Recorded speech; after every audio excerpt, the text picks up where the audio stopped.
Hi all, welcome to my channel. ఈరోజు నేను ఒక మంచి స్నాక్ ఐటెం గురించి చెప్పడానికి వచ్చా. రీసెంట్గా నేను ఇంటికి వెళ్ళినప్పుడు మా అమ్మ కొబ్బరి చాలా ఉంది, కజ్జికాయలు చేద్దామని అడిగింది నాకు కొబ్బరితో చేస్తే అంత నచ్చదు మామూలుగా. సో అందుకే మనం కొంచెం వెరైటీగా చేద్దామమ్మా అని చెప్పాను.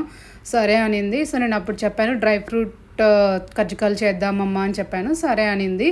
సో అందుకోసము ఇక్కడ కొబ్బరి కూడా వేసుకున్నాము, మళ్ళీ బాదం అండ్ కిస్మిస్ వేసుకున్నాం అంతే. మా దగ్గర అవే ఉన్నాయి ప్రజెంట్, సో మేము అవే యూజ్ చేసాము. మీ దగ్గర ఇంకా ఏమన్నా పుచ్చగింజలు ఇంకా ఏమన్నా డ్రై ఫ్రూట్స్ ఏమన్నా ఉంటే అది కూడా వేసుకోండి. ఫస్ట్ కొబ్బరిని తురిమిన తర్వాత అది కొంచెం డ్రై ఫ్రై చేసాము. తర్వాత కొంచెం నెయ్యి వేసి ఇవి డ్రై ఫ్రూట్స్ అంతా ఫ్రై చేసాము. తర్వాత కొబ్బరి ఆ రెండు కలిపితే ఎంత ఉంటుందో దానికి సగం తీసుకున్నాము బెల్లము.